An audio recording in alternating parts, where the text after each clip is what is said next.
It is 9 a.m. on a Monday. A regulator calls your office. The SEC, the OCC, a state attorney general, the EU AI office. They are conducting a review of AI systems used in consequential decisions affecting your customers.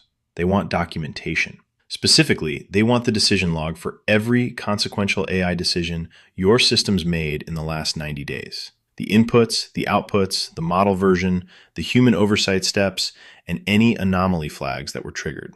You have 24 hours to produce it. What happens next in your organization? If you know the answer, if there is a system right now that can produce that documentation within 24 hours, then you are ahead of the majority of enterprises operating AI today. If you are not sure, or if you know the answer is no, then this video is for you. The AI audit trail problem has two components. The first is the AI your organization has sanctioned and deployed. The second, and this is the one that keeps compliance officers awake, is the AI your employees are using that your organization does not know about. A 2024 analysis by Cyberhaven found that 27.4% of corporate data entered into AI tools is sensitive, including customer data, source code, and proprietary financial information.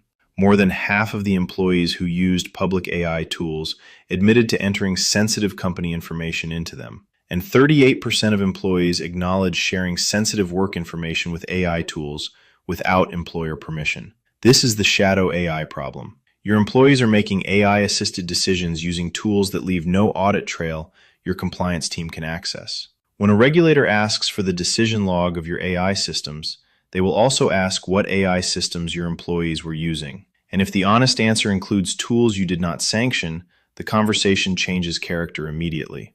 A 2025 Reco AI report found that only 37% of organizations have policies to manage or even detect shadow AI. The other 63% have an undocumented AI decision footprint and no trail. The regulatory expectation around AI audit trails is codified. Let me walk through what the major frameworks actually require.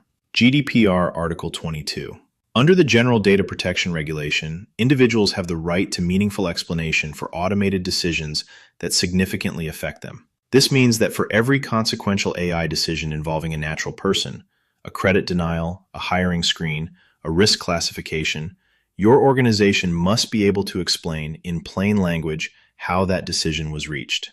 Not the algorithm, the decision for that specific individual. You need a trail that connects the output to the inputs and the logic that produced it.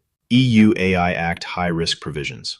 For AI systems classified as high risk, which includes hiring AI, credit AI, law enforcement AI, and critical infrastructure AI, organizations must maintain logs of system operation throughout the system's lifetime.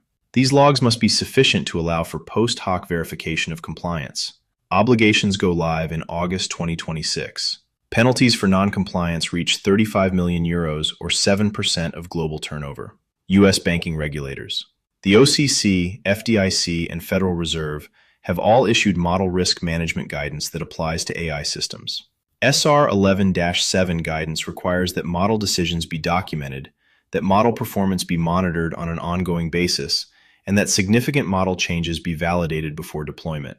For AI systems in banking, the audit trail expectation has existed for years.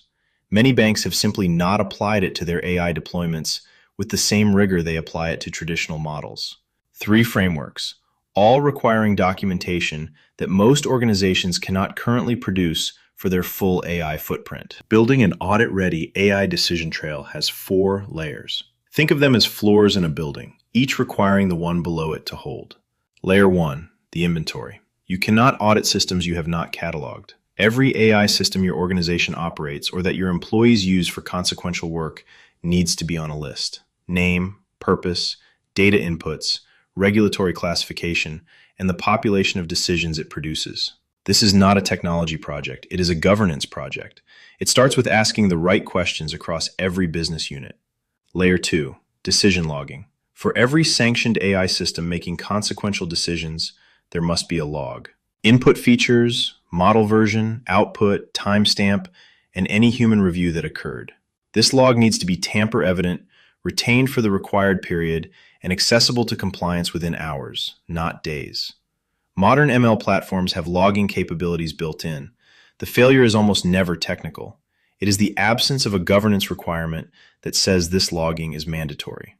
Layer 3. Shadow AI detection. If your employees are using AI tools you have not sanctioned, you need to know.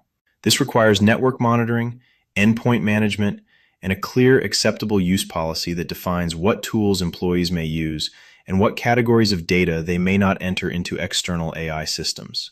The goal is not prohibition. Employees using AI tools to do their jobs better is largely a good thing. The goal is visibility. You cannot govern what you cannot see. Layer 4. The 24-hour test. Build a standing internal capability to respond to a regulatory documentation request within 24 hours. Assign a named owner for the response process. Test it annually with a simulated request. If the test reveals gaps, close them before the real request arrives. This is not compliance theater. It is operational readiness. Go back to the scenario I opened with, the regulator on the phone. 24 hours to produce the decision trail. In an organization with an AI inventory, decision logging infrastructure, shadow AI visibility, and a documented response process, that call is manageable. Not comfortable. No regulatory inquiry is comfortable, but manageable. You produce the documentation. You demonstrate that your AI systems operated within their authorized parameters. You show the log, name the accountability owner, and walk through the human oversight steps. In an organization without those things, that call is a crisis, and the organizations that are in crisis mode during regulatory inquiries are the ones that end up in enforcement actions. The Sentinel Leader builds the trail before the call comes, because the call is coming, and how prepared you are when it does will define the kind of leader and the kind of organization that you are.